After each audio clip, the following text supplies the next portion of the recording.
Welcome to the Sharpe Club, a little bit past 9 p.m. on the East Coast. And yes, I'm here yet again talking about what I think is a very interesting subject. But if it isn't, you will all lie to me and tell me it was. But I think it's an interesting subject, the idea of who should we look to when we are in crisis. And I think many people in this country would say, we're in crisis. Some of us individually for problems that we may be having with family, friends, addiction, depression, all types of things we may be having, to our family issues, to our communities that are struggling, whether it's with different crises that are happening from the government or other issues that are affecting us, to our nation that's having trouble and crisis, right? The ideas of what's happening now with the Rona raising its head yet again, right? All those things. Who do we look to now? And the hardest part is so many of us no longer trust either all or some of our institutions that I think if you go back several years, we would have looked to eagerly. I think now we often don't do that. And I have an excellent panel with me today. I'm going to kick it off with the returning champion, the man who is the dragon of the Southern Tier, a political commentator extraordinaire, the man himself, Michal Vass. How are you, sir?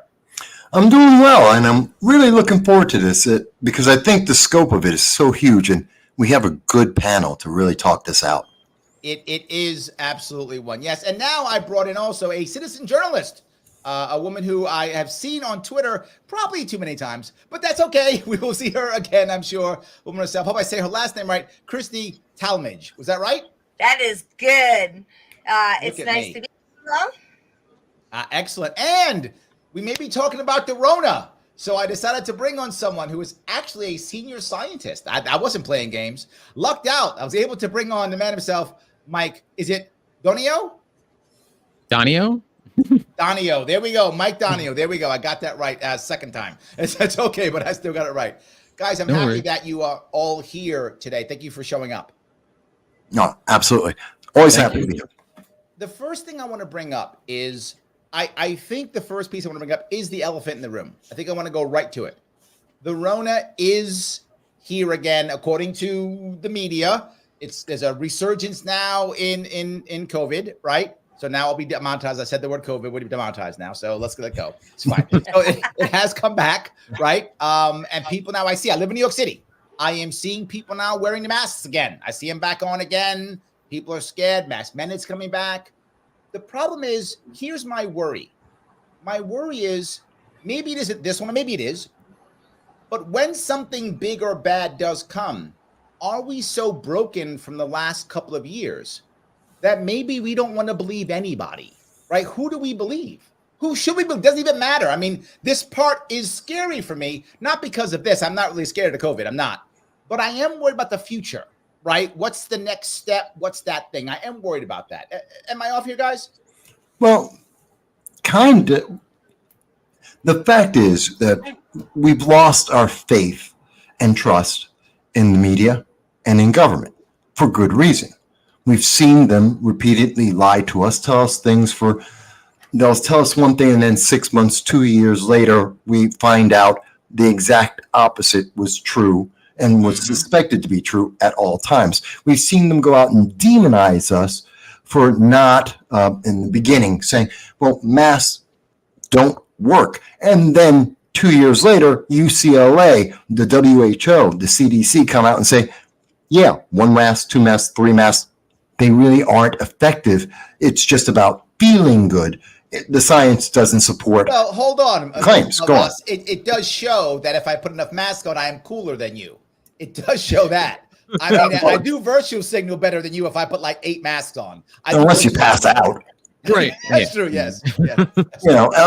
So I mean, the point I'm getting to is look at the question that's before us applies to not just coronavirus. I know we want to start there, but remember, we're also talking about immigration. We're talking illegal immigration. We're talking about national security. we're talking about inflation and finance management. We have several crises that are going on right now. Yeah. The Rona is just one of them. It's the one that's popular right now. Yes. Because of politics.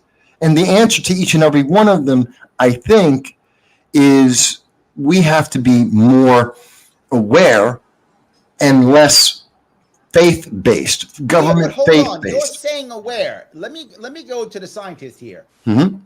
What should we be aware of? Like, who should we be paying attention to? Clearly, somebody. That's not true. In theory, I shouldn't say clearly. In theory, somebody should know what the hell is going on, right? There should be somebody that we can look to and go, okay, how should I be afraid yet? Like, at what point should I be scared? Should I ever be scared? When should I be scared? Is there something else we're looking to?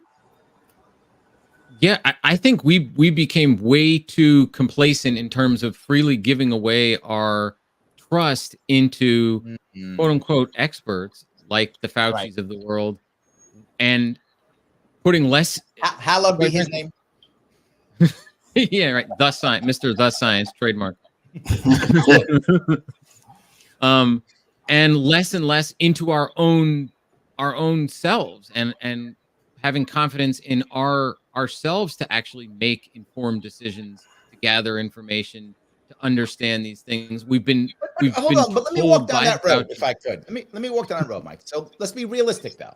There's so many things for me to research or to look at. And not just that, I can go down a rabbit hole on YouTube and go down a hole for like 6 months down a hole if I wanted to. I could just go down a hole, right? I could do that. But most people can't do that. They have to work and take care of family, friends. They've got stuff to do, right? They can't do that. So don't I want to be able to just, go to somebody and go, and I have done this before. I've actually gone to Vass, say, Vass, what do you think about this? Like, I'll just go to him and say, what do you think about this? Because I know he went down the rabbit hole.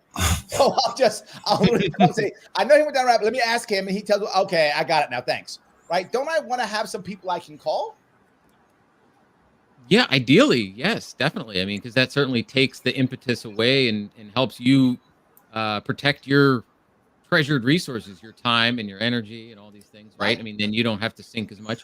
But we've seen, I think the thing we need to guard against is blind faith into someone that just trusting for the sake of trusting because it's easier than actually putting in any effort ourselves. Maybe it's not just simply doing the research, but it's also building trusted relationships with people that so we know that that they have our back. I mean, too many people like the Faucis, I mean, they clearly don't have anybody's best interest except for their own at heart. So, I mean, why would would it matter what they say, really? They have so many other bosses that are way higher than you. Yes. Well, let me ask Mike. I got a question for you. You've worked for Merck, Schering-Plough. You're a virologist. So when we first started seeing data come out, and we initially heard from the WHO in Europe, their head, come out and say, okay, this approach isn't the best case. This is the last case. We're talking about lockdowns, talking about masks, and the experimental jab. And they said, this is the WHO, World Health Organization, and their European head said, hey, this is our worst last case scenario. And that morphed somehow in the United States into that this is our first and only option. And I think that's because of politics. Did you see that and say, oh, well, it makes sense because it's science? Or did you turn around and say, well, that's political? I think there's two answers there. I think I saw a lot of my colleagues, my fellow lab mates and stuff that accepted that because they believed that they could trust that as science, as that the science backed that up.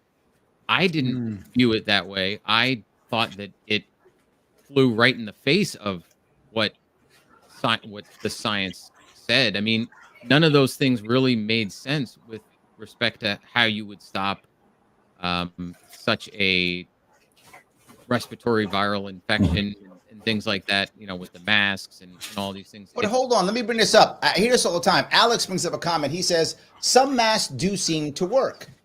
I thought, from what I remember, that if you did wear that, I'm maybe getting it wrong, I think it's the N95 mask, yes. if that's right, that yes. if you wear that mask, that mask actually could help. That's what I heard. I think Alex heard that too. Is this not true?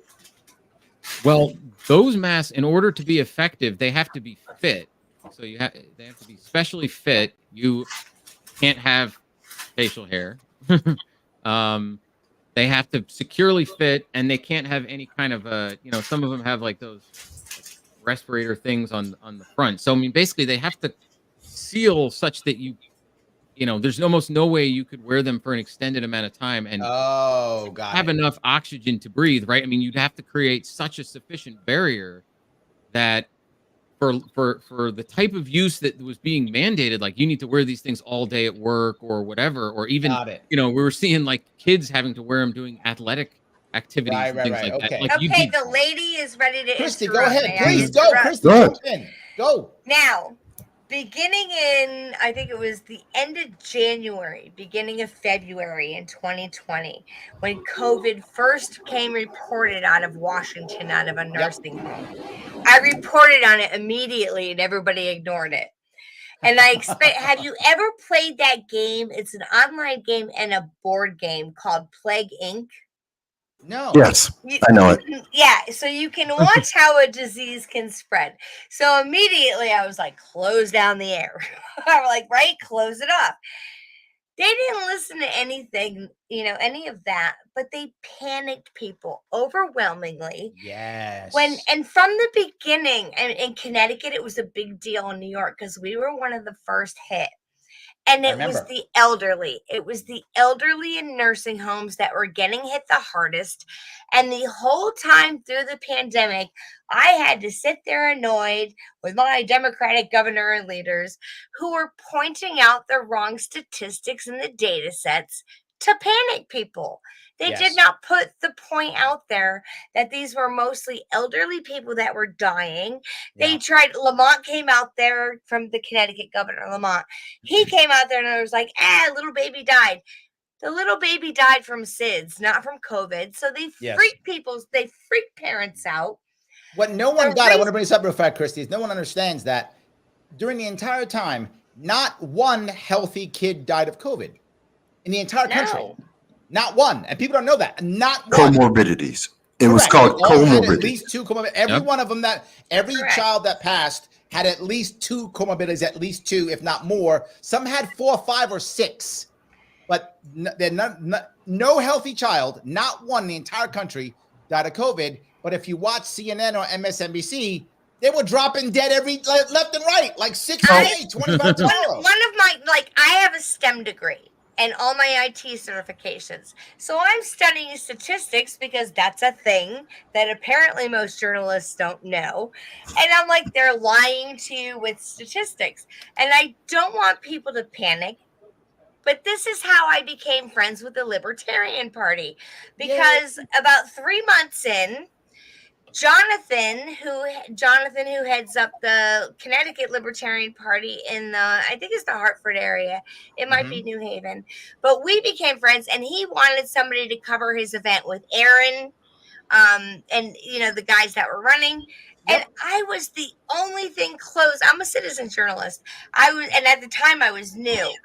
I was the only thing close to a journalist he could get to cover his unmasked event. And I was like, I don't care. Right. Well, I remember that, yes. Well, think about this. What we saw almost immediately from the beginning is that, and Kristi's very correct, that there was a lot of fear out there. Yes. We were told that our children were massively in danger. They are statistically the safest group. If you're a kid, kids under 16 were statistically 0.001% chance of fatality. If I am remembering the CDC data correctly, and I believe it's exactly right. It may have been lower. If anything, I'm rounding up, not down. Yep. And so So we had that fear, and we also know this was not just in the United States, because the WhatsApp scandal in the United Kingdom came out, and we had the same exact conversation with the British Prime Minister and his Fauci correlation counterpart, and they were having the same conversation. Kids were perfectly fine. They did the lockdowns anyway, just like here in America. Why? Because Fauci said so. So we had that happening, but yet, man, it's compliance, Michael. They wanted us to comply, and that's my point.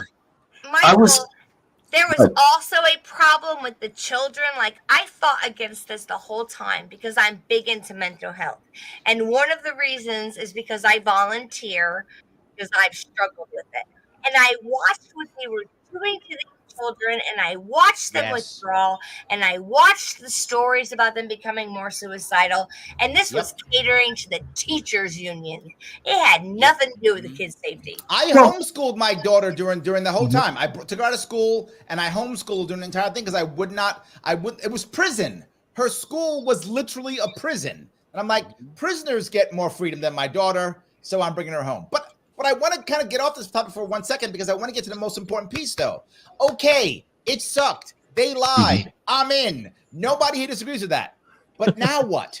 Like, who are we going to listen to now? Like, if the Rona's coming back, according they say that, should we believe they? And not just that, when they start saying you got to have this and have this and have that and whatever they're going to tell us that we have to do, which one, if any, should we listen to? When is it the right time? Well, I'm sorry. I was just going to say, not everyone has Mike, a virologist, on their speed dial to be able to get the answer from him. But we could do, and the reason I was about to mention, I actually live streamed several of the protests that the news media in southern tier of New York refused to attend, as 1,000 people came out. And in that group, that was predominantly 25% of the people there were doctors and nurses. And I was actually live streaming, talked off the record as well, off camera, with several of the doctors who were afraid of losing their jobs, and they did, 34,000 of them. I remember. And they were telling me, no, the data isn't correlating and matching up with the real world. So what we need to do going forward is skepticism is a good thing. It's part of science. If I'm wrong about this, Mike, please correct me. But science is the eternal quest for a question. We should be asking questions. We shouldn't have blind obedience. That's why we said the world isn't flat. Copernicus was punished for that. He turned out to be right. Well, guess what? We were told the jab was perfectly fine and masks would make you safe. And it turns out that's not correct. Why? Because we kept asking questions. That's one of the most important things we can do in any crisis. Keep asking questions, get better answers, ask a better question. Well, Am I wrong, Mike? Alex brings up one more piece if I could add one more. Alex says, in my opinion, the best route is healthy lifestyles. Now, why do I bring that up? Because everything you said, Michael, they all talked about, no one mentioned that. Like, no one said, hey, you could do these things, the masks and the shots and the whatever. And there's another option, which is also healthy lifestyle. And you remember this. Mike, you were in the Marine Corps same time I was. And you remember when they did nuclear biological chemical training for us. Oh, yeah. I was the guy who did it. There we go. Yes, so you know, right? Nuclear was separate. Chemical was separate. What was the most important thing for bio? Being in good shape so you could be healthy. Yes. They taught us that in the 80s. Yes, adds to your survivability. Absolutely. Yes, 100%. I'm sorry. Go ahead. Mike, a side question before you answer what he asked you to answer is that I am one of the people that took the first 2 shots and a booster, not because I thought it was a good idea, but because in order to volunteer at the Homeless Outreach Center, you're serving a vulnerable population of the public, and you have to in order. And 3 months after I took my booster, I got sick, and I was like, no more. I'm done. So I'm sorry. Go ahead, doctor, please. The good professor, please go ahead. Mr. Scientist. Oh, yeah. We've all asked you questions, and we just made you wait. So now we've asked like 17 questions. So now you have no idea what to answer. So Answer all of the questions, please. Now, all of the questions. Answer all of the questions now, please. So, but it Well, goes down to the point I keep bringing up, which is really now, who do we trust? Like, who do we look to now, right? We get that it's bad. We get they lied. And most people get they lied. Some still don't, but most have. But how do we handle it now? Well, I think you asked, who can we trust? Can we trust them? Do we believe anything they tell us? I think the first question is why should we trust them going forward? Like, where do they have any shred of our trust left after that? I mean, what? And if we answer to that we shouldn't trust them, then we've already closed that door, and then we have to turn elsewhere and ask, okay, who can we trust then? Well, here's the piece that I brought up, right? When I actually did this, Desiree remembers this. She says if they had listened to Larry, the economy would have been much better off. And for those of you who are watching now and don't remember, back in March of 2020, literally like 3.5 years ago now, I literally did a 6-video series on what we should do, right? In March of 2020. And I expressed what New York State should do dealing with the COVID issues, with what I knew. If we look back now, if we did what I said then, and again, I was some guy, right, with what I knew, saying what to do. And what I basically said was, get the government out of the way to allow local communities to figure out what was wrong. The only thing you must do if you want to take the government benefits, which were things like, I was saying literally, remove all Department of Buildings requirements for people who want to sleep. Meaning that if you are afraid you have an elderly person at home and you still want to go to work, you should be able to sleep at the local, Knights of Columbus, the local American Legion. Right now, you can't do that. That's against the law in the Department of Building rules in most places in New York State. So open it up. You can sleep there if you want to, right? So you don't have to go home if you don't want to, right? I also said, no, get rid of all distilling rules. So that if people wanted to create hand sanitizers, they could just make it and sell it. They could do it. No sales tax for that. If you want to make a mask and no sales tax. I also said what you do is the website, the government website should say, here is what the government believes is correct, and have a serious list. Here it is. We believe this is correct. Told us by the CDC and the FDA, we believe this is correct. But also allow for others to say this is what they believe is correct. Here's what's correct. And each of them can create their own. They actually have it now. It's called the Wellness Seal, something like that. It's a private company that has decided what they think is correct. And I said, you put it on the website, and if you choose to follow this, you get a stamp. And I send out I said, no, this is a good idea. You'll see why. Don't say, Kristi. I send out my people, and I don't punish you if you don't do it, but I don't give you a stamp unless you choose to do it. And now the communities decide whether they trust the stamps or not. And within 3 months, we would have known what's working and what's not. Who's getting sick, who's not getting sick, what's mattering, who's wearing a mask, who's not wearing a mask, who's following the guidelines, who's not. Now, within 3 months, we would have known that if we had followed my guidelines, and we would know what was working. What we did instead was force the government to force everything. We're staying on that for 2 years. We're staying on that no matter what, and that's how it's going. I would fall back to that again. I would say let communities figure this out. As long as they report back to the government, say, here's what's happening, we can figure out what's going on. I was muted and being passionate. They had that information. They were just misreporting the information. I looked at the data every day, and I was so frustrated. What I'm saying is, if people don't believe the government, it's irrelevant. Now say the government did everything right now. Just all of a sudden tomorrow. I mean, that never happened. But in my fantasy world, I've just created, the government does everything like you say, Kristi, with all right. Nobody would believe them. So it wouldn't matter because. So they are obviously not the people we turn to in a crisis right now. We need to find a community of each other, a community of dedicated citizens who are willing for change and moderates. You can't be far right or far left. I'm sick of this whole scenario. The majority of us are moderate, center right, center left, libertarian, choose your gig. But that's not what's going on in the system. Hey, everyone must think like me, Kristi, or they are wrong. No, that's how that works. Well, I have put a slight bit of pushback on that, Kristi, because the majority of people, let's be brass tacks, honest with everyone and ourselves. The overwhelming majority of people, no matter what society you happen to be in, pick whatever nation you want, the middle is dead silent, keeping their heads down and just doing whatever it takes to get through the day. That's true across the entire world throughout human history.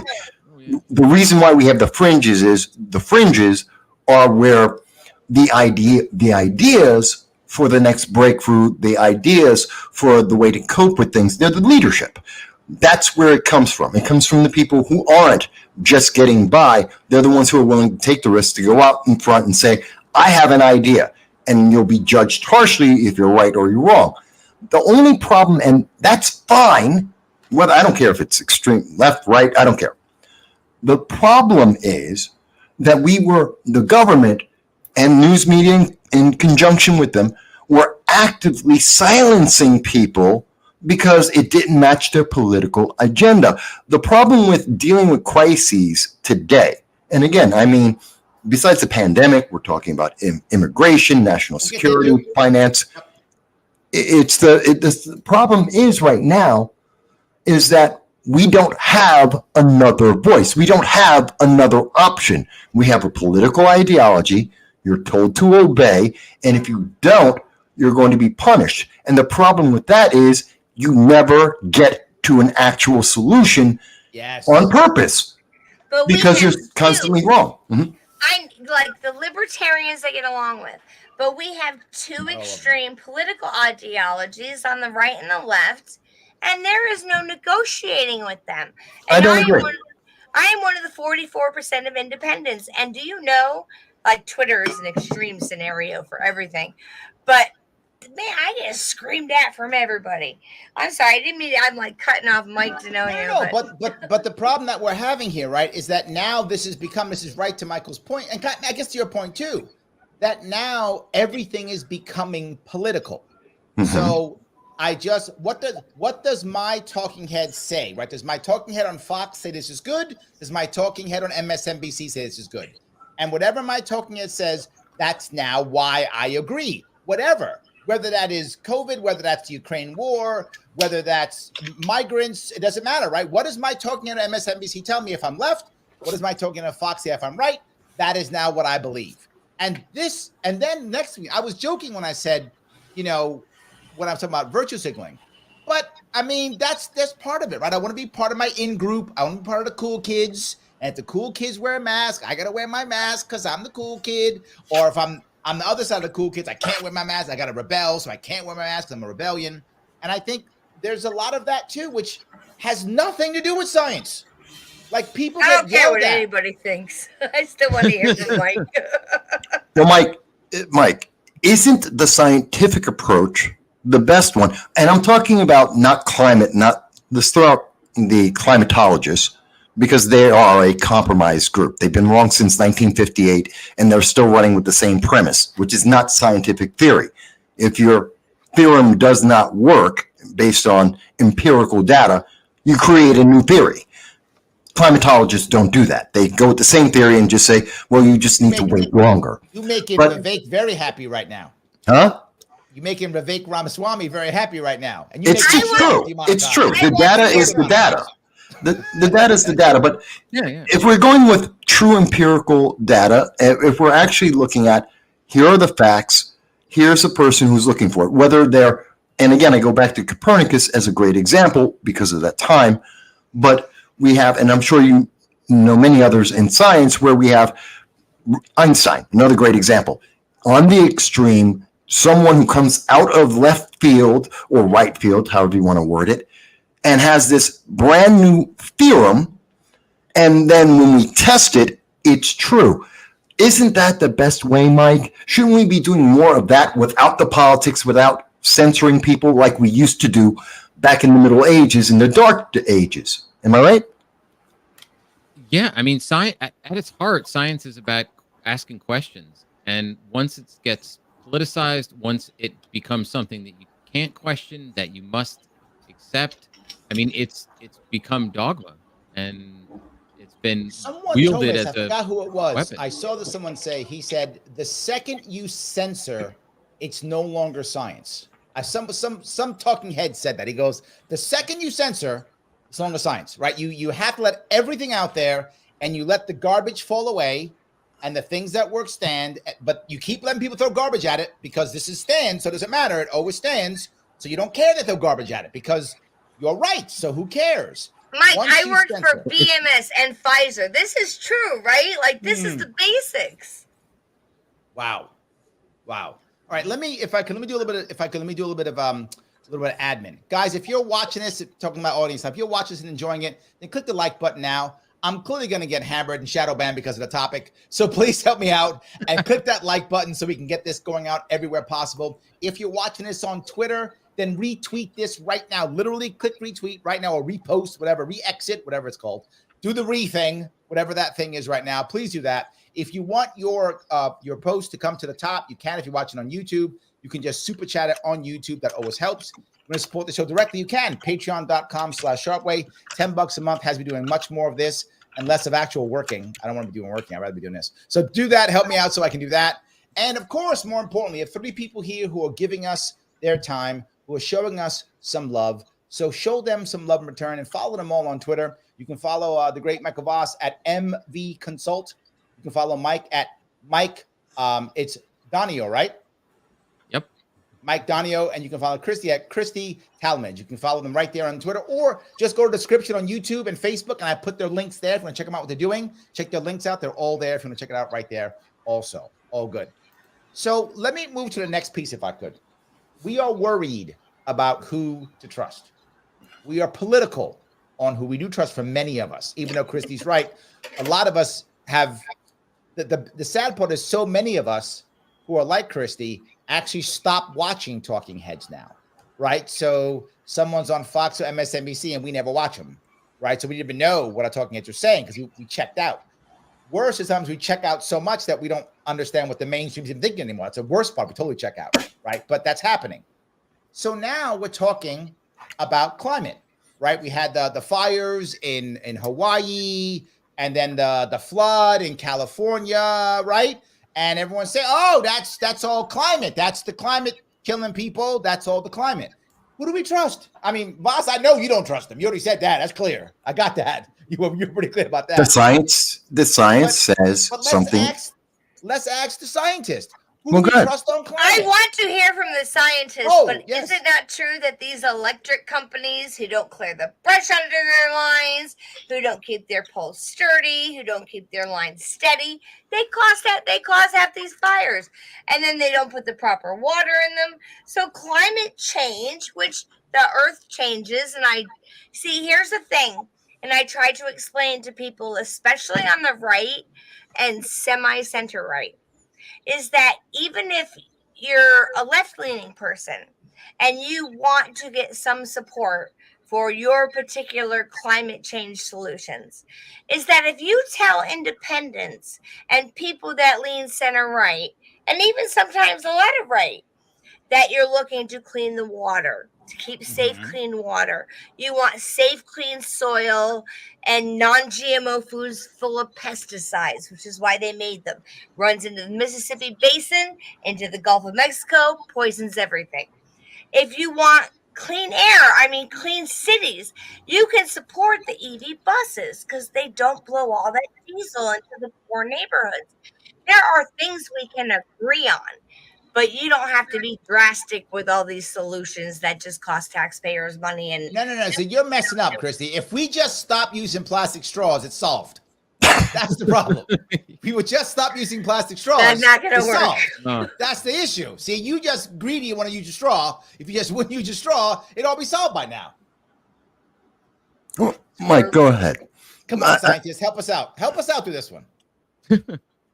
I'm not a climate scientist. I like to kind of stay in my lane, but I think we've just talked about with respect to COVID and how all of that was the data and everything was so badly misrepresented by those in power. I think the climate situation is an even clearer example of how they've really badly, intentionally maybe misrepresented the data. The theories have been disproven. With respect to Mike, hasn't the opposite happened though? If you poll people on the climate, versus polling people on lockdowns, as an example, right? Most Americans were unhappy with the lockdowns, don't like the lockdowns, don't want them again. Most don't want. There's a chunk who do, and no matter what, but most don't, right? But if you go to climate, most Americans are like, oh my God, the world's ending. It's all climate change. Most Americans still believe climate change is 100% real. The agenda is not. You can see it when Vivek said in the Republican debate last week, everyone loved him until he said the climate agenda was a hoax. And everyone said at that point, nope. And they were following people. They were all like, no, boo. Right? So even the right, there's a substantial chunk of the right that 100% believes in this. What's going on here? Is this just they're better at propaganda? Yeah, very, very likely, maybe. I mean, I think people maybe just have a natural inclination to want to, I don't know, protect nature, protect the environment. I mean, and then we falsely believe we're protecting, or well, I guess we'd rather the reverse or the inverse plays out with respect to COVID and stuff like that, where we want to protect ourselves over anybody. You know, we'd rather run around scared and, you know, and worry about it. I don't know. I mean, it's a weird dynamic. Well, yeah, my gut here tells me that if you really are concerned about this, right? And I'm not a Republican, but I get what Vivek was saying. He was saying the agenda is bad, whether or not you believe in climate change. I think that's what he actually was trying to say. He did not say that well. It came across if he's a climate change denier. I don't think he is, but he might be. But I don't think he is. What he was saying, though, was the agenda is BS. And whether you believe in climate change or not, I think that's a valid issue, right? If you actually believe that climate change is real and you're concerned, wouldn't you be trying to stop all these private jets? Wouldn't you be, trying to end the military-industrial complex? Wouldn't you want to be trying to stop the military from using the largest pollutant in the world is the U.S. military? If you really believed it, wouldn't you be saying, let's shut the military down, stop fighting wars, right? If you really believed it, wouldn't you be doing all of these things that would have so much more impact on the greenhouse gases? Am I wrong on this? These are the things you need to point out. Like, even I do national and geopolitical stuff because I enjoy that, but I do focus on my state as well. And when you look, you've got people, it's a very Democratic blue state. I live in Connecticut. There's super majority Dem everywhere. I live in New York. I got you beat. Okay, so we're there. Yeah. And we've got sewage plants in Bridgeport that they're going to take 20 years to fix. They're flowing sewage out, untreated, into the Long Island Sound. There are flesh-eating bacteria trying to kill you. They're killed like 3 people this year. And then they're like, come to the Oyster Fest. And I'm like, no.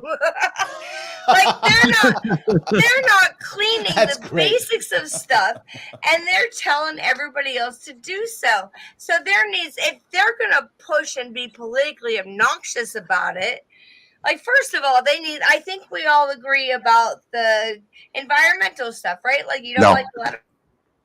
No, we do not all agree. No. Oh, she said no, and Kristi just froze up. She was like, I can't take Was a it no. something she said? I didn't know my no was that strong. Yeah, really. That was. I think she just had a seizure, but she could not take your no. That was Okay. She said, it was but Michael, because you disagree, but do you disagree with my point that if you actually care, you'd be focusing on these things? We disagree with what Kristi was saying. Where was your disagreement? Well, there's a couple of fundamental problems to start off with. First of all, is the reason why it's called climate change now is because of politics. Because it was first it was global famine, then it was global freezing, then global warming. Now it's climate change. Why is it climate change? Because the climate always changes. It wasn't a scientific term. It's popular because of politics. It's easy to disseminate, and no one can say, well, the climate changed. Of course it did. It's been doing that for millions of years. So we have a deep infusion of popular politics into what we're seeing in the science, and the science isn't matching up. So fundamentally, we're starting off with politics, not science. Let's go further with that. Climate change is not a United States. It is not a first world problem. let's deal with that. The United States reduces more carbon dioxide, which is not the leading factor of global warming as they claim. It isn't. It's actually methane is the biggest problem, followed by sulfates. But what we hear is carbon dioxide. Well, the United States reduces more of all of the greenhouse gases than all of Europe and the United Kingdom combined by 3 times. And we are the best. By the way, New York State has the lowest carbon footprint of all the states. Just absolutely. Well, think of this. You could take New York State, and New York State is better than most of Europe. That's how well we have done. We are the example of the solution that the left keeps telling us we got to go further and further. That's because of politics. It's because of who's getting paid off. China and India and the continent of Africa are the problems. So if you want to really fix it, you don't have to worry about the United States. We've already done that. Go to the problem, not keep beating down on us. And the solutions they've got are, they want to talk about, we're going to fix everything. Forget about the planes that they have privately. Forget about their mansions that they have the electricity on 24 hours a day. Forget about all of that. Okay, ethanol is deoxygenizing the Gulf of Mexico. Actually, wherever there's ethanol production, the oceans are dying. The plants, the animals, they're dying. We've known this since 2006, as I recall. If you use solar panels, they're poisonous to the earth, and they have a roughly 7 to 10 year turnaround time, and then you have to put them in landfills that destroy the land. Same thing with wind turbines. Yep, same thing. So the science, and Mike, you're the scientist. I know it's in your field, but go ahead. Let me touch this piece. In New York City, there was a period of time for I've got 2 years or something, when they weren't recycling anything. They didn't bother telling anybody. So we were still doing the recycling stuff, and they were still giving us tickets for not recycling correctly. They were still using it as a profit center, even though I think it was like 2010 or something. I forgot. It was back about 10 years ago or so when New York City just stopped recycling. Couldn't do it. It was too expensive or whatever, right? But they were still charging us and doing it. And when asked why, they said, well, we didn't want you to stop. We didn't want to break the habit. I'm not joking. That was the response. We don't want to break the habit. So we will keep punishing you, wasting your time, money, and energy, and fining you, taking your money away so you'll have a good habit. And I'm not joking. If everyone's doing your homework, you can check it out. That actually happened. And I feel like that's a lot of it. It's the idea of training us to be worried, training us to do as you're told. A lot of I keep feeling it comes back to compliance, and they use it. I'm not a conspiracy theorist where I think that the government is planning all of these things. I don't believe that. And some people do. But I believe that when the government sees it, they act. Oh, good. Again, another chance. Good. Oh, another thing. Oh, we'll use this too. Like they want to use it every time for more compliance. Kristi, you're jumping out of your skin. Please go ahead. Oh. You're muted. Muted. Nope. I can't hear you. Hold on. I think your mic did not come in when you came back in. So try to fix your mic. Go ahead. Mike, I'm sorry. Scientist Mike, please go ahead. Yeah, just call me Vass. Go ahead. Yeah, there we go. Go ahead, Mike. You're not there? Sorry? No, I'm here. No, I'm saying go ahead. We've just been yapping away. I don't mean to just keep going. Please go ahead. Oh, I got to remember where we were. Well, we were talking about. He was just enjoying the conversation. I love it. That's awesome. No, we were talking a little bit about the climate change and the difference between the data and the policies. And it seems like policy is pushing us more and more into compliance rather than actually helping us with the crisis they claim is going on. Is that a fair thought? Right. If you actually wanted to fix the thing, you have. Oh, you're right there, Kristi. We got you. We're good. I hear you. You got me? Yeah, you're back. So what I was saying was, I feel like the policies we're coming up with aren't actually meant to solve the problem. They're meant to gain compliance. Like if you actually cared, you'd be doing different things, wouldn't you? Absolutely. There we go. Kristi, go ahead. You were jumping out of your skin. Please go. I kind of lost track of where I was, But I really just I don't- wanted to say that it's important for people to be able to speak their point of view without Yes. feeling like they're going to get threatened or ostracized for it. Like, you don't Mhm. have to agree. Definitely. I grew up, I have opinions. I grew up around science. I am not a scientist, but I am a logical thinker. I have a STEM degree. And there is no reasoning with some people. They are so angry and emotional, Yes. and they've been lied to by various media. They are not trustworthy. They have been lied to by various media and so-called scientists again and again. And they don't know how to react.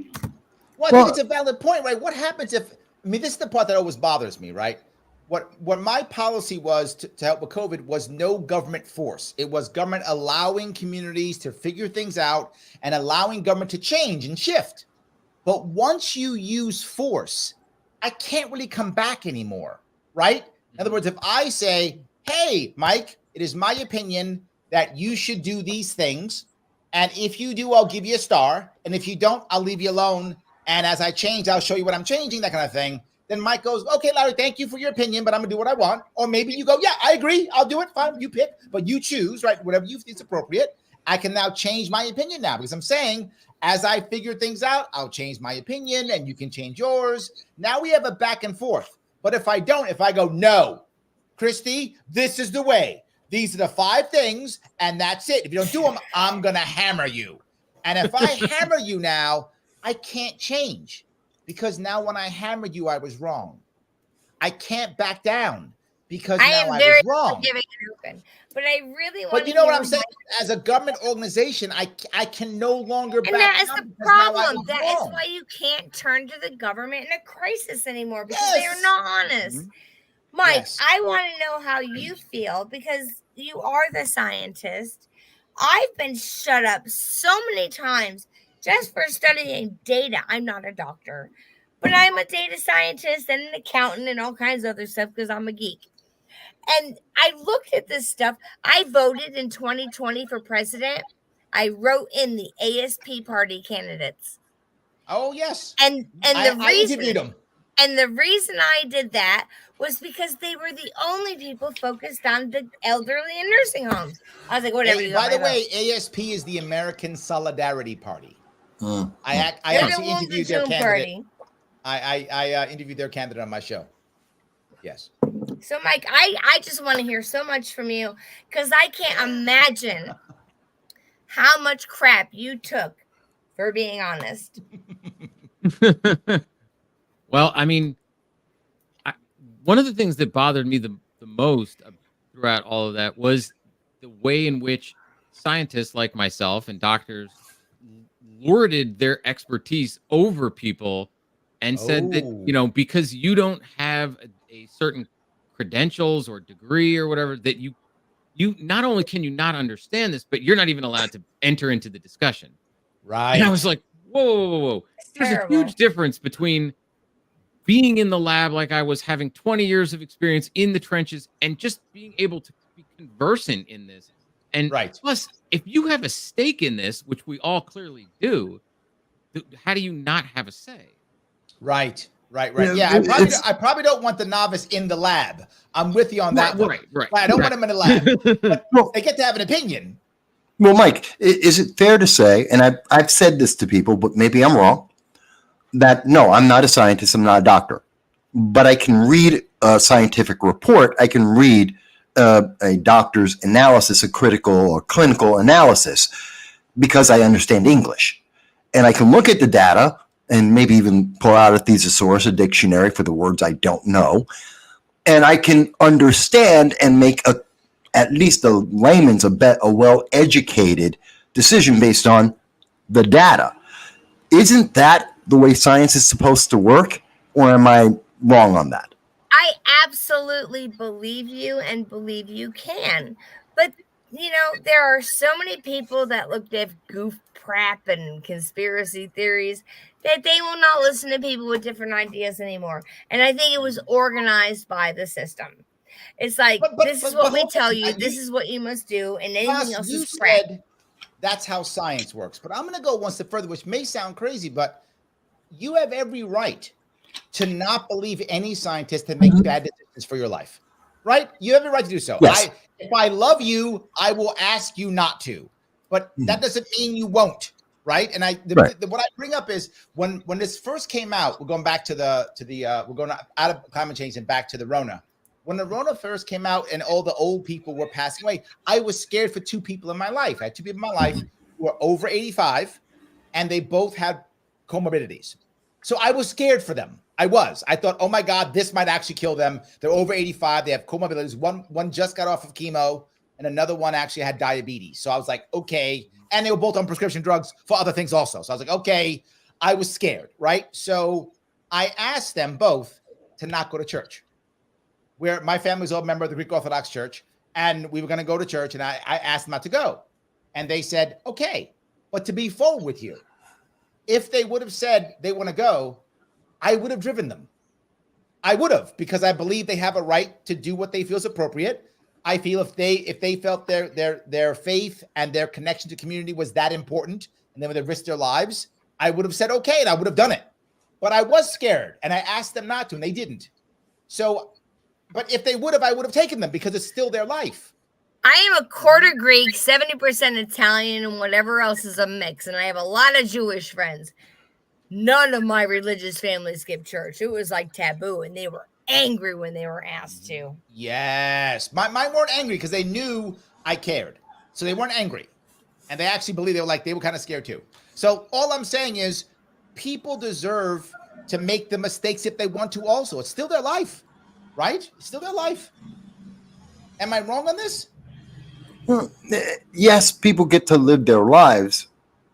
Let's go back to the core of the problem, which I think, and we've already seen how this applies to climatology, which has flawed science, but lots of politics. We've seen this in our approach to the pandemic, which had flawed science and a lot of politics. Whenever we see a lot of politics superseding clear data and conversation, because we had a lot of people who were silenced, and this is true in climate debate. It's clear in what we're seeing with the mandates that are coming back. Mm-hmm. The question is, who do we trust? Where do we go for this? And I think the one thing, and I've heard Mike say this, I've heard Kristi say this, you and I know we both have dealt with this. Research. Do the homework. People go, oh, but I don't have the time. The average person in America watches 8 hours of TV. That's separate of the weekend when they go out. Not only do they watch TV, they go out and watch a movie, which is roughly about an hour and a half to 2 hours long. Plus, you go out to drink, you go out and have your meals, and you meet with your friends. There is more than enough time. People can take an hour a day to find out more data and to become educated so they can ask the right question of the politicians and of the scientists and doctors and say, okay, it's not blind faith, because if I'm blind faith, I don't know what you're doing. And I'll use the example of the debt. Let me push a little bit here, if I could. And the push I'm going to give you is, it's not just politics. If you want to look and know who to trust, it's the people who are not making money off it. Because politics equals money, right? That's why they care about politics. It equals money. Yeah, Mike, you live in New York with me. You know the amount of money these people are getting for this green agenda. They are getting literally billions of dollars for the green agenda in New York State. I mean, billions, which is why I don't know if this works in your state, Kristi, or in yours, Mike. But what happens is when they want to put solar panels, or when they want to put some kind of or when they want to put windmills up or wind turbines up, what they do is the government goes, yes, gives the contract. Then they go to a local area and they do what's called public comment. So the public can say, we don't want it. We don't want it. They nod a lot and ignore it. Yes. Oh, Kristi, so your state too. Okay. That's how it works. I wanted to nod and ignore it. Yes. Go ahead, Kristi, please go ahead. Okay. So I did this crazy thing in 2018 and 2022. My bipolar took over my decision, but Oh, that's this could not be really bad. what it is. But it's also fun. So go ahead. My mom has been friends with Joe Lieberman since I was in high school, like Wow. good friends and all through high school. She did the hair and makeup show at the DNC for the Al Gore Lieberman convention. He invited her to the next one as a guest. She got to wear the ball gown. Okay. And he used to come. I used to hang out in her hair salon. And he used to come about once every 2 months. And I'd sit there, and they ignored me because I was a teenager in high school. But I used to listen to them yap. And he is truly a moderate. But he told us all the dirty secrets about politics. And it's really an it versus them mentality. And he tried to reach out. Yes, But I remember. this politics has become so partisan between progressives and far right that people like Lieberman, even in the early 2000s, couldn't win an election. He could not win the primary. And he had been a Dem senator who could reach across the aisle remember. for years in Connecticut. And they picked Ned Lamont, who is now the governor.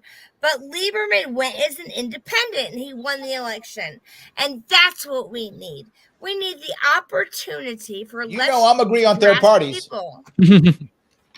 I'm going to agree on third parties. So let's just be very clear what you're saying. It's all Vass's fault. Correct. I agree. It's all his fault. Totally agree. Yes. I think Voss and Mike are wonderful. I'm sorry if I've spoken too much. No, it's perfectly fine. That's good. I don't. A lot of people say it's my fault, but what we're looking at, and I see the question that's being asked a lot in there, and I think this is also implied in this question of how do we deal with crisis? Who do we go to in crisis? And I'm saying research and saying have conversations.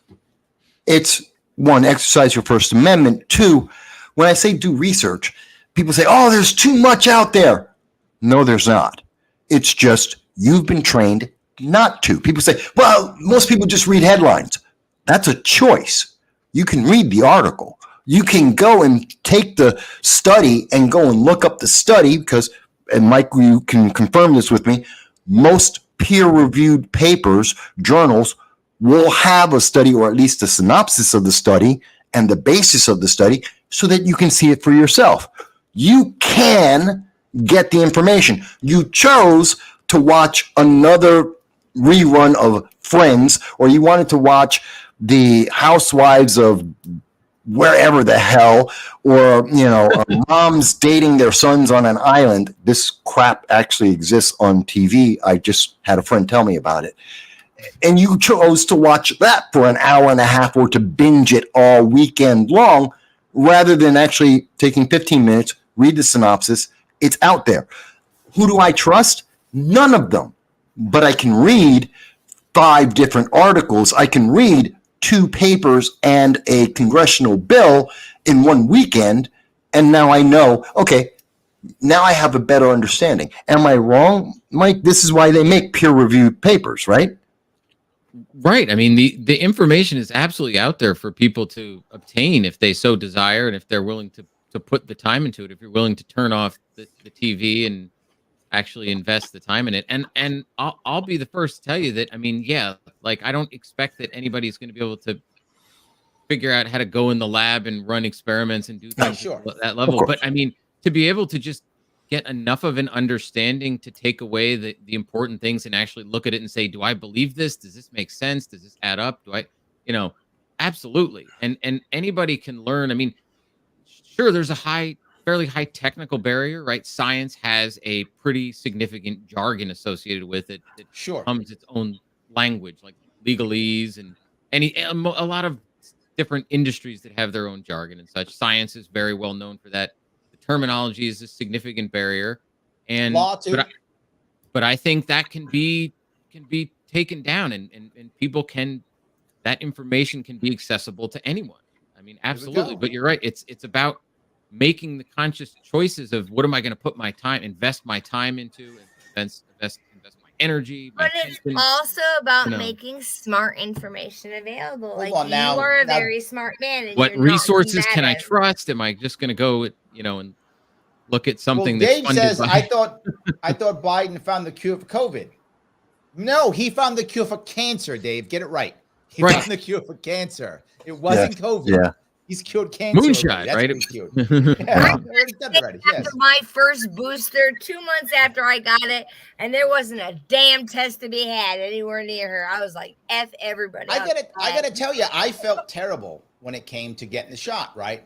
So, because I couldn't get into any buildings in New York City. I'm a consultant, and I couldn't get into any buildings in New York City without getting a card. So I got the first jab so I can have the card, and I forgot the second jab. Just forgot it. And so, but I had my card. Our libertarian party in Connecticut, and it was my fault because I suggested it to Jonathan, was the fake cards. Well, that was my issue. See, I didn't want to get I considered a fake card. I did consider one, but I thought in New York City they'd probably put me in jail for it. I thought literally I'd go to jail for it. Threatened to put people in jail. Yeah, so I thought, you know what? I don't want to have a fake card. I'll just have a card that no one will look at because no one checked for the second shot. No one checked. They just, oh, you got a card. That's all. It wasn't because it worked. It was for compliance. So me showing the cards that, oh, you have complied. Really, therefore, we will let you into the building because you've complied. This is why I voted. It was a rare choice for me to write in the ASP candidates. But they were the only people willing to help the elderly in the nursing homes. And that is what the majority of the death and sickness issue was. They did not need to lock everybody down. And it was insane. Yeah. They wanted your passport. Yes. Total compliance. I got the 3 shots. Let me talk to the part that was ridiculous. That scientist Mike brought up here.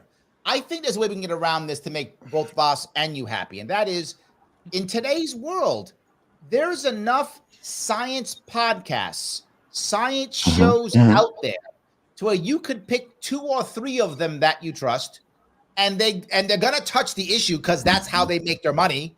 So they're gonna touch the issue. So you go to 2 or 3 science podcasts that you trust, listen to their view on whatever the thing is, whether it's climate or COVID or whatever, and listen to it while you're doing your dishes or while you're, playing a video game or whatever you're doing, right? Listen to the podcast while you're doing something else. This way you don't have to be like Mike when you actually have a life and not just always study. You can actually do something else with your life. And you can do that. And then you can still listen to that. I think in today's world, with the amount of podcasts out there, I think you could still do it. Can I just say, we've had a lot of discussion during this session on COVID and the responses to it and whatever. But in general, I would like to see us all find a more middle ground with more transparency, because I cannot tolerate I like transparency. contest again. Well, look, let me move into another piece if I could, though. And this piece is, well, before I go there, let me do a bit of homework I'm a little bit of admin if I could. Guys, if you like this show, you're watching, please click the like button. You know it's getting shadow bans because of the topic, so just hook me up. Do the like button, as many likes as you can. Click like 4 times. Whatever, click as much as you can. It does matter. If you're watching on Twitter, please, right now, please retweet this, right? Did we get to see the dog? Yeah, it's my puppy. Sorry. No worries. It's all good. And please, you can super chat this right now if you want to get your chat to the front. Absolutely. And please follow the 3 people here who are giving us their time. You can follow Mr. Vass at MB Consult. You can follow the good scientist at Mike Donio. And you can follow Kristi at Kristi Talmadge, all on X or Twitter, whatever it's called now. Or you can head over to the YouTube page or the Facebook page, and their data is right there for you to check. If you want to check out what they're doing and how they're doing it. But I want to do a separate piece, Chris. And I think this is kind of what you're talking about. I want to go to even a smaller level, and that is community. We don't really trust our own communities anymore, right? Particularly if we live in cities. We don't even know the people in half of the cities nowadays. That's even worse, right? I mean, I'm an oddball. I say this all the time. I live in Queens, and I actually know my neighbors. But I know my neighbors probably because I ran for office also more than once. So that could be a reason why. But I know all my neighbors, right? Like I know the guy who owns the deli. I know his family. I know all the people in my neighborhood. I know them. But most people don't. Like I'm the oddball in my neighborhood. Most people like in my neighborhood talk to me, but they don't talk to each other. See, You'll find I that know I'm the center. I know most people in my local neighborhood, especially the people that make pizza. Oh, I like that. You're thinking. Yeah. My mom, see, I lived on the shoreline of Connecticut when I was younger, and my mom lived in Manhattan and in Brooklyn. So I spent a lot of time down there. So I don't even need to explain to you how an Italian works. No, I get it. I get it. But my worry is, though, we don't look to our communities for support much anymore. That is my worry, that we look outside of it to government when we should be looking local and community, and we don't do it as much as my There are not enough volunteers, like even in Bristol. I volunteer at the Homeless Outreach Center. And basically what we do is we invite all the clients in, and we don't call them homeless. We call them clients. So they come in and we give them lunch, a hot lunch, and food to bring home to last for the rest of the night, clothes, jackets, anything they need. But we are running so low on resources because this is all volunteer work. We don't get money from the state. It's all volunteers. It costs like $300 to bring a meal in every day. When one meal? Volunteers. Because you're feeding 60 people. And we don't have any Oh, so help that's from the 60 state. meals. Yes. Okay, that's not one meal, that's 60 meals. Yeah, it's for the whole group. That's good. Okay. But that happens every day, and the state doesn't help us. So if we don't get help one day, people don't get anything. Good. No. Good. No. Wait. See, I knew it said that it was going to be misunderstood. Yeah. Good that the state isn't involved. We don't want the state involved. Okay. I Agreed. The mentality is, well, the government will figure it out. They'll help us. They'll fund us. Get them out. Hold on. I have an accounting major, and I am trying to manage your money. It costs a lot more to put these people in an emergency room to get care of their basic medical needs when you do not pay for the basic healthcare preventive stuff that they have. It costs a lot more to put these people in an emergency room when they haven't eaten and they've passed down the room because you have not fed them. It always costs you a lot more. I'm not trying to cost anybody more money. I'm center. I understand that. So hear me out, Kristi. Kristi, hear me out here. All right. I had a plan when I ran for governor, and I said that what everyone should do at the end of the year, when you're going to write your check to the government or your taxes, anyone, if they want to, can take $250 they were going to send to the government, but they can instead send it to any nonprofit in the state. If it's local, if it's in their county, it doubles to $500. And you might say, well, $500, what's that? When 1,000 people do it, when 10,000 people do it, that's a lot of money. Well, here's the trap. Half these NGOs are crap. Well, correct. And here's why they're crap. Hold on. Here's why they're crap. I'm going to tell you why. Because half of them are government sponsored. So they have to have all of the government sponsored numbers, ideas, rubrics, all of that stuff. And that's what don't work. So yes, Michal Vass is correct. When you remove the government, they become more effective. That's exactly correct. Yes. And that's what I'm sorry, Vic. I'm going to shut up for like 10 minutes so y'all can talk. No, you're not. But my question is, what are you going to do about the people that fall through the cracks? And what is going to be your excuse when something bad happens and you don't? Okay, two things. This dystopian world you speak of is today. Yeah. It's not like we're waiting for that to happen. Right. That's today. So let me ask you, Miss Government, what's the government doing? Not a goddamn thing. Well, no. Yes. Let me address, because I brought it up, and here's the thing. There's always going to be there's always going to be someone who's going to fail. There's always going to be someone who's going to fall through the cracks. There's always going to be someone who's going to reject any and all help that you may give. There's a percentage of population that's always going to do that. I don't care about that. That's out, because I can't change that. We're talking about what we can change, what we can affect. And I agree. Being direct in the community, addressing things. I'm an advocate for the homeless. I've done a lot of volunteering that I don't put my name on because my politics is attached and therefore would cause a problem. I understand. We can do this, and we're more effective when we do this individually, whether it's going out to the local VA and making pancakes so they can go out to the homeless, or going to colleges and telling kids about what homelessness is, it's better. The problem is people aren't involved. Now, most people outside the cities do know each other, and they do know their communities, and they don't actually move forward because they've been trained. But the government's going to do it. That's why I pay my taxes. The government's going to step in, except the government is spending the money in the wrong place. Again, the answer to the crisis starts initially with us. Self-accountability, self-responsibility. What am I doing? Am I reading about the issue? Am I finding sources that I believe and trust that make sense based on the facts that are available? Am I electing the politicians who are responding to the issue, responding to my statements, my questions? Am I funding the NGOs, or am I funding a nonprofit that actually is in my community, that is actually working? Am I reaching out to people like Mike, who is has expertise to get some valuable insight, if at all possible? It starts with us. More from Mike, because I know we're overly loud people. Our political people tend to be over loud. This is good. Alice brings up the most important point. She says, we'll need to work together.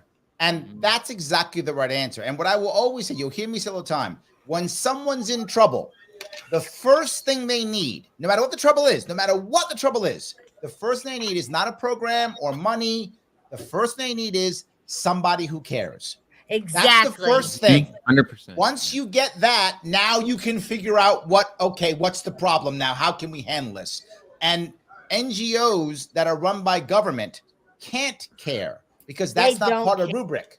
They can't. It's not part of the rubric. It's not part of the checking of the boxes that the government makes you do when they give you a check. I've been personally tortured by the Red Cross. That's not somebody you want to donate money to. Donate blood, I had the same situation with the VA.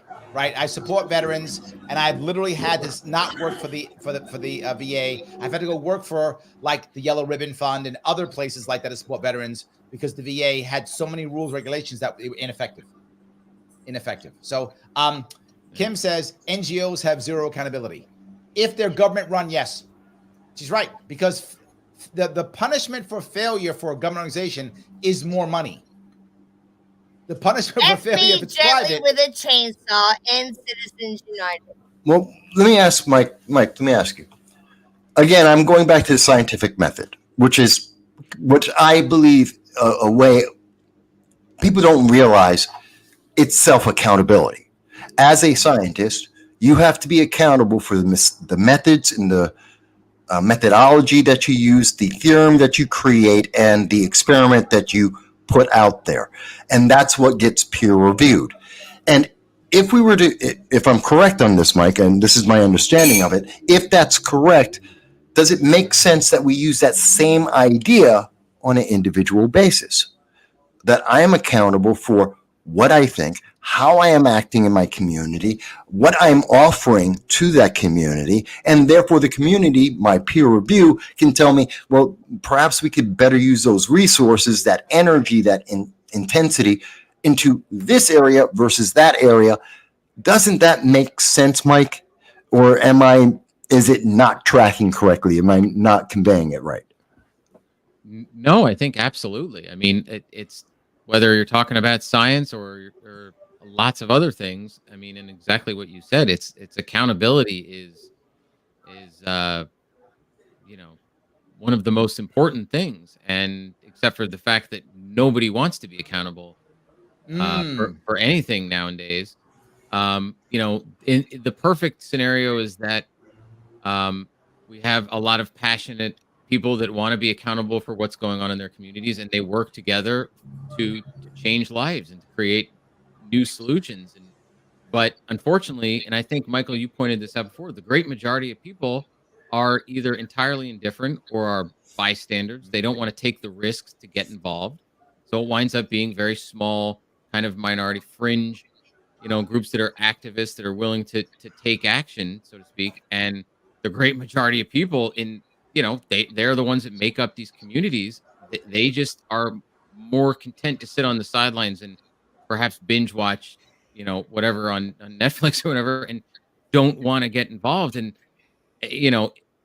in a perfect world, we'd have more people getting involved, more accountability, more people that were concerned about. So how do we fix that? You have a lot of fans. People follow you. How are you getting people to be more involved and to care more about this? What are you doing? What's working? Me personally? Yeah, what's working?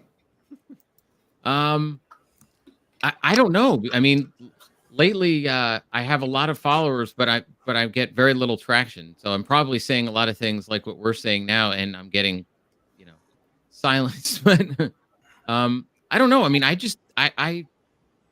speak from the heart, and I just share what things that I think are important to be shared, and a lot of times they resonate with a lot of people, and it's not just about I think very little it wants to be about just promoting myself and me. It's about how do I solve problems and help empower people to make decisions for themselves, and not be dependent on putting their blind faith into people that don't have their best interests, and promoting the So idea that Mike, hold on. Mike, I have a friend that checks out accounts. Like mine is totally throttled. But I can have him look at yours and see if yours is throttled and message you back.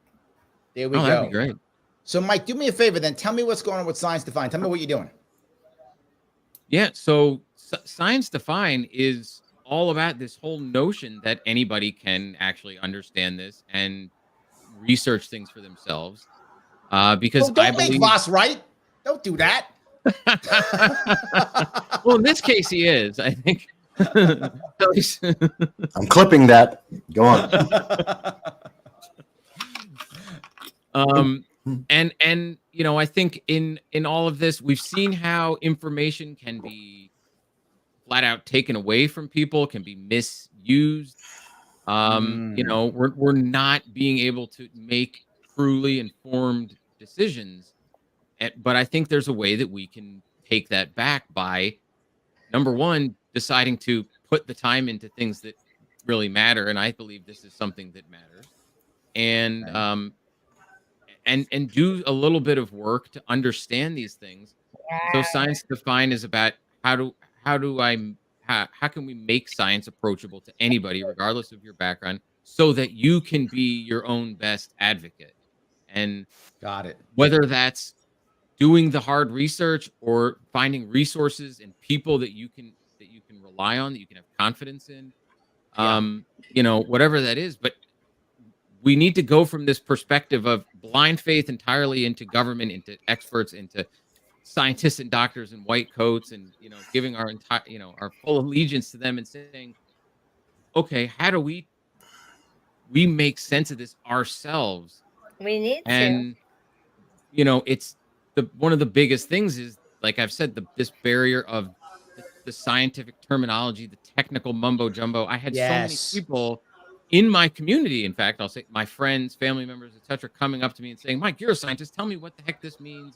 What Yeah, it's scary. It is, Mike. It's scary. And so I Is it realized, okay if I get it for a second? I thought you were gonna be quiet for like 10 minutes, Chris. What happened? I was trying to, but I have to use the restroom. I had a feeling. Go ahead.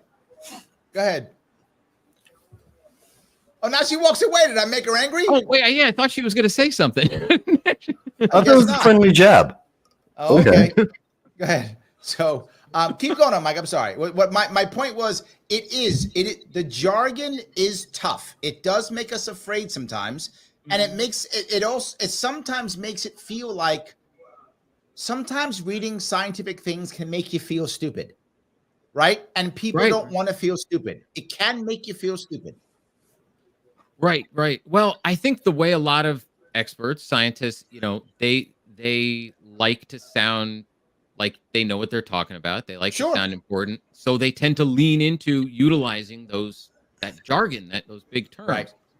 I would opine that the way to tell whether somebody's worth their weight in their knowledge is if any good scientist should be able to break it down, a complicated concept or whatever, into something simple that anybody should be able to understand.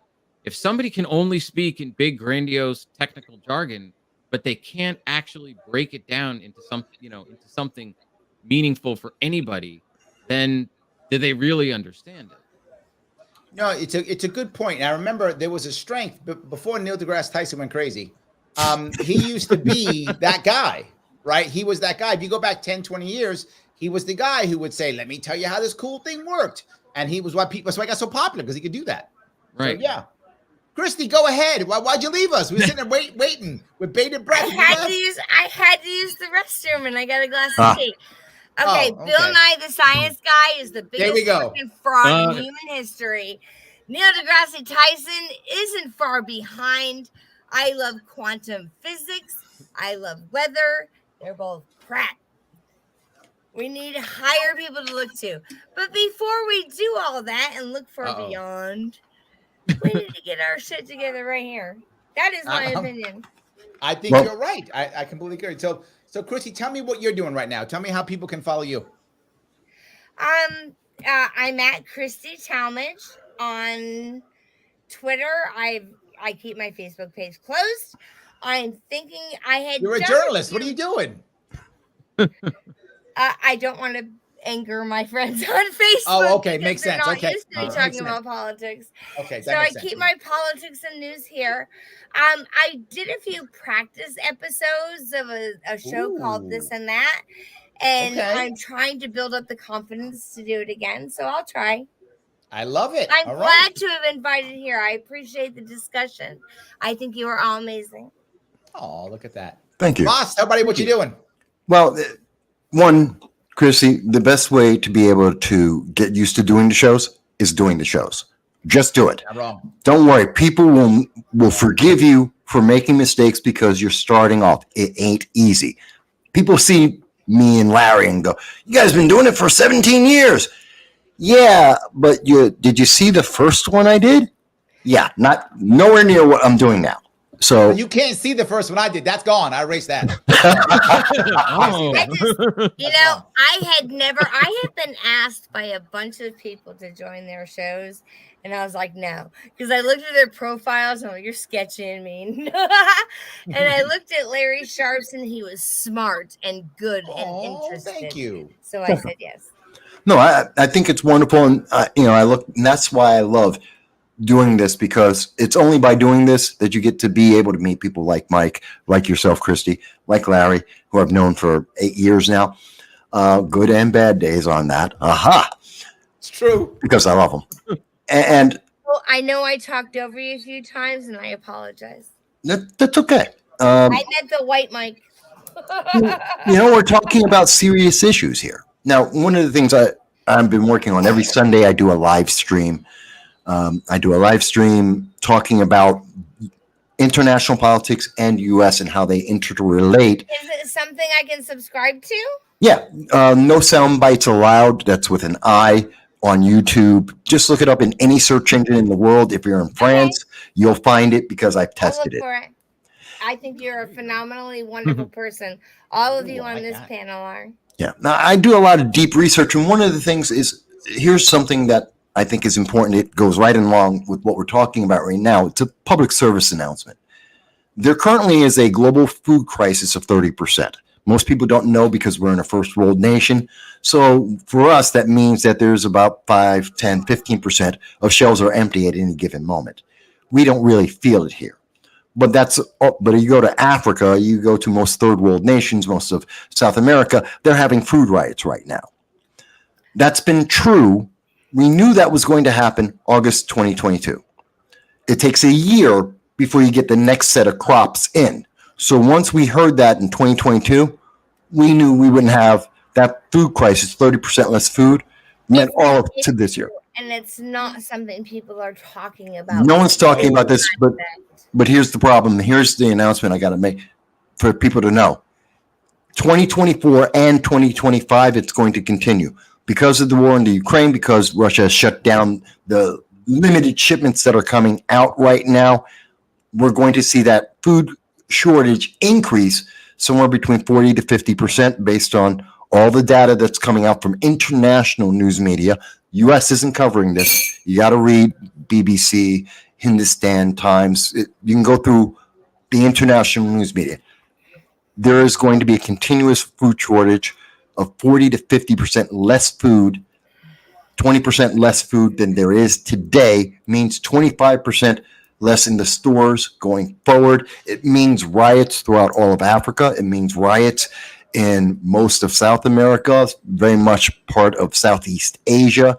It means higher prices. That means your favorite I didn't thing, watch Mike. this. Michael Vasquez is right. Mike Donio, what do you have, Yes. Danny? I want to hear you so much because Hold you on. are so smart and Yeah. you don't. Hold interrupt on, me. Mike Vass. Now you just know that more of your favorite thing is going to happen. More Terrible. migrants. Just what you want. That's There you go. another problem. But that's a food crisis. And I think, like I've been talking with Mike here, and everyone is, now you're aware. Now comes the next step, self-accountability. Find out more. Don't take my word for it. Look at the international newspapers. Look at the reports that have just come out this weekend from the Ukraine saying the farmers aren't going to produce more food. Think about how that's going to affect prices of food. Go out, buy 10% more food don't panic, buy 10% more food, canned food, wheat, flour, every time you buy it. If I'm wrong and I don't know what I'm talking about, fantastic. You got extra food, donate it to a homeless shelter, donate it to someone in your neighborhood, a soup kitchen that have increased 25% in America. If I'm right, your family is fed, you saved yourself a bunch of money. Mike, is that the scientific method or am I wrong? Well, it's just smart common sense based on what we've seen in terms of You're prices. making him right again. I'm rising. never bringing you back. Well, I Damn. He's great. I have a lot of mouths Stop to making feed in my Ross house, right. so I pay very close attention to the rising food prices. And Did you know this, Mike? Did you know about this? He had a cheat sheet. no, I've seen some things about this, but I'm saying I've seen firsthand we all have, but like the rising food prices. I have 3 kids, and so I have a lot of mouths to feed, and they're growing, and for whatever reason they want to keep eating more and more. I don't know why. You got greedy kids. They want to eat like 3 times a day and stuff. Wow. God dang it for being hungry. Darn it. That's good. Sam brings up start those home gardens up. Local supply chain is great. But this goes back, we're a little bit off, but we're going back. This goes back to local, right? This goes back to this, right? Local does matter. Local people helping each other. And I'll use an odd story. When I grew up in the South Bronx, when we were kids, I lived in a big apartment building, and both my parents worked. So during the day, we would stay at one of the local people's houses, right? One of the apartments. Her name was, I still remember her name, Miss Sally. So we'd go to her house and we'd stay there. And what was the fee? We would always bring tons of food. Miss Sally always had food in her house for all the kids, for everybody, tons of food. That My was a mother local lived thing in we did. Brooklyn. Do you Yeah, know what what happened? the fee was for babysitting me? Nothing. Did this lady babysit me, and her parents just fed me pizza and give me coins for the video game? Yep. And my mother did a hot dog cart. She's extremely smart. She had other things to do. But she had to bust her way for a little bit to pay the bills before she could make her way in 100%. New York. And she was pushing a damn hot dog cart. And I had the Italian babysitter in Brooklyn. Like, how lucky does the girl have to be? That was localization. I think it was a lot old family.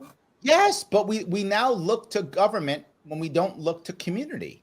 And I feel like that would help us in so many ways. I agree. Right? In so many ways, we would see what would happen and how we would begin to help each other. I really believe that's true. And that's Wes, in your community, do you feel like there are options to reach out? You know, me? Yeah. I have a bias. I reach out to everyone. I've been doing political commentary 17 years. I am a political target often, and rightly so. I should be. So I'm not fair. People come to me to ask me, Mike, how do we do stuff? And that's good. And just like, again, I would come to you to find out about what's going on in Connecticut, to go to Mike to find out more about virology, finding out about the latest mutation, which there's never not going to be another mutation going forward. there's a difference level on your matter of importance and how important I am. I am nowhere near as important as you. Oh, stop, Kristi, So- stop. so- No, so- stop. No, When stop. when people ask me for help, No. I run right out. Well, I wanted to ask Mike Donio, and I apologize if I keep pronouncing your name wrong. But when you get involved, do you only get involved on the scientific level with your knowledge, or do you also reach out to your community? That's a hard one. I mean, I think where I live, it's a little bit more spread out. The community. Where do you live now? I live now in the Midwest. Hmm. I grew up in a small town in New Jersey, and Okay. it was where kind of one of those places where everybody knew everybody, and it was, and I'm Italian. So it was very much community. Everybody knew everybody. If somebody needs something, you just, oh, so and so had blah blah blah blah. Okay, you run over, Right. you help someone, whatever. But it's quite a bit different where I live now. I mean, I there's kind of neighborhoods, communities, but I don't know. It definitely doesn't have that same feel. Yes. It's very common nowadays. There's less community now than it's ever Suburbia. been. It's not that way of that like city, small town, where everybody, community. There's less of it, and the sad part is, in where I live in the city, it's is very, your hometown the trans- same as the same that Kristi, you expect? chill, Nice Kristi, chill, chill. Sorry. chill. No worries, chill. Where I live in the city, it's very transient. So people only live here for a year or 2 or 3. A lot of renters. So if you know somebody, 2 years from now they're gone. 3 years from now they're gone, right? Sometimes 6 months they're gone, right? So it's difficult to keep relationships with certain people. You got to find families that want to stay, and it's not as common. So go ahead, Kristi. What's your question? Do you get banned from YouTube if I get annoyed with you yelling at me and light a cigarette? Probably yes, but go ahead. Go ahead. Now, especially Michael Donio and Michal Vass, have you seen your communities change within the last few years? And what do you think could help them? I'll let you start, Mike. My answer is probably more controversial. What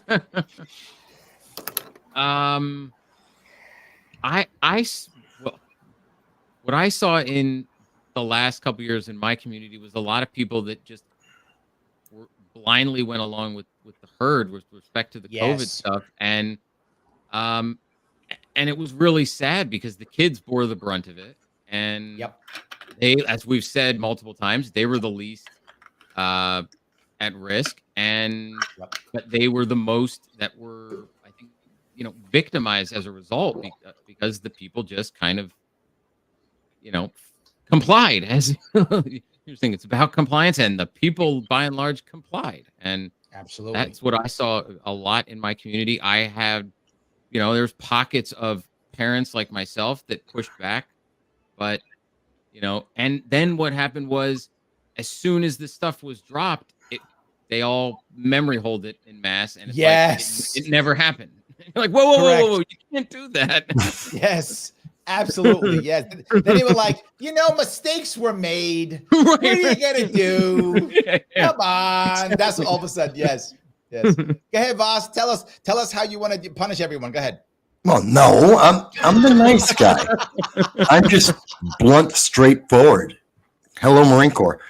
But the answer is, what I've seen in the last couple of years, we've seen more compliance, more capitulation, more forced censorship, so that would allow people to have absolute fear, so that we had in Broome County, the county executive, Jason Garnar, a personal friend of mine, coming out and saying, you're going to be entombed in your home every other day. It's basically you're in solitary confinement because of the fear. That fear then was transferred when we were finally told we could get out of the solitary confinement. It instantly transferred into a movement that said, oh, black people are oppressed. Go out and burn down your cities. And if you don't agree with either the lockdown or the mask or burning down your city, you're the bad guy, which was then followed up by Joe Biden coming on down, pressing into this progressive ideology of obedience without any thought, that if you didn't get the jab of an experimental drug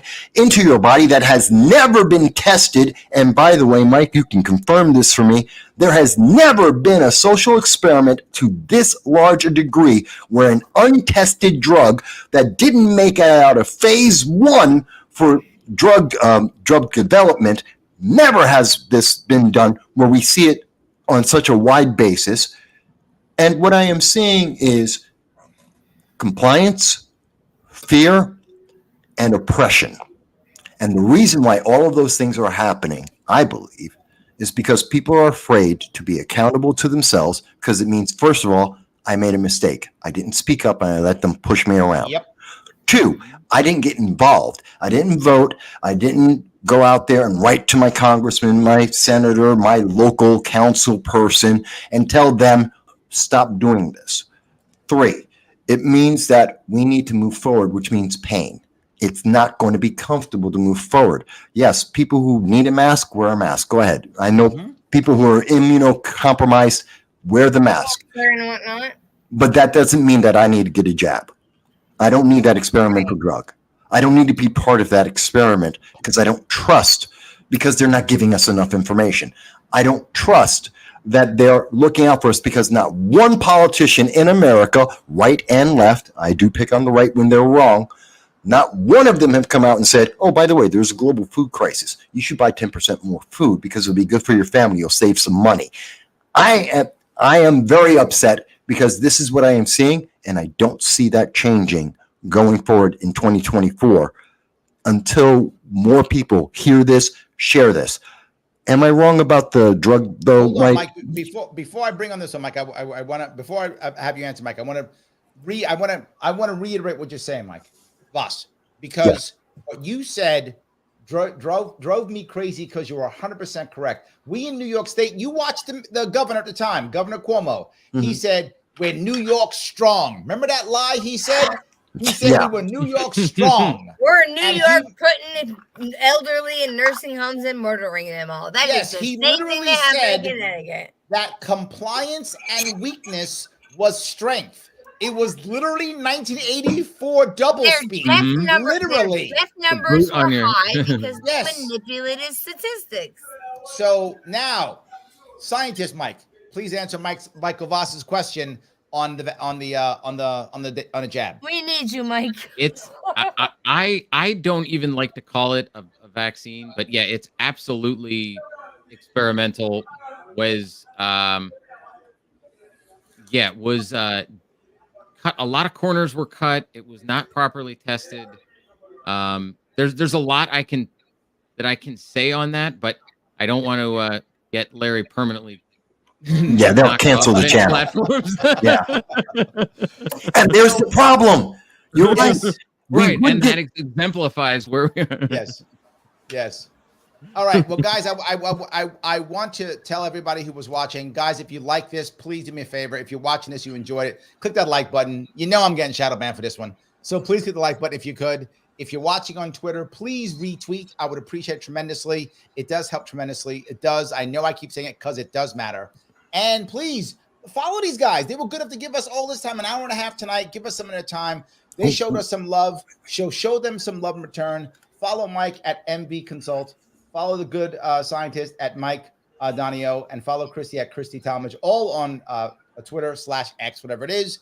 And you can also go to the YouTube page or the Facebook page and check out all the goodies there and follow them there. Mr. Vass, you had something you want to say? Go ahead. Yeah, I don't know if you want to go to another subject, but before, if not, I want to make sure. I know one person asked directly, I think it was Patricia, who was asking about my puppy. His name is Khan, as in Genghis Khan, not from Star Trek, but the original Genghis Khan. He's a half Bichon, half Scotty. He's 12 years old, and most people think he's a puppy. It was a direct question, so I wanted to make sure I answered the all good. No. I love dogs. I'm glad you have one. All good. Patty then goes on to say it was an inoculation, not a vaccine, technically. I'm not sure it was either of those things. But that's okay. Yeah. It's all good. What's the difference, Mike? Oh, is there a difference? Mike, tell us, is there a difference? Yeah, technically. So an inoculation would be akin to what the original smallpox vaccines were, when they took the pus from Oh, yes. Mm-hmm. the cows or the people that were sick, and exposed it to. Inoculation is very akin to the idea that homeopathy is based on exposing someone to right. the disease itself, or and to get them to protect against, or to manifest those symptoms, express those symptoms, so then you're protected. Whereas vaccination is raising an immune. It's just a different way of thinking, but there is a distinction between the two. Well, let me ask one other question, Mike, because that brings up something else I think a lot of people want to ask. In the scientific community, to your knowledge, without naming names or anything like that, we know that certain terms over the last 2.5 years have had their definitions changed, especially in science. One of them being, what is the definition of a vaccine? And there has been a change in what that definition is. Is the scientific community comfortable with that, or are they pissed off about that? From what I can tell, they seem to be pretty indifferent about it. But again, it's driven by profits mostly. So, right. Okay. Sure. Yeah. If where I get paid from, absolutely. Well, Right. guys, I think we're going to wrap it up. It's been about an hour and a half. I want to say thank you all for everyone for watching. Thank you so much for watching. I appreciate it. I'll be back on tomorrow afternoon, my WYSL Rochester radio show at 1:05 tomorrow. I'll also be on Wednesday at 7 p.m. and then an AMA Friday at 7 p.m. So I'll be on a lot this week. I will see you all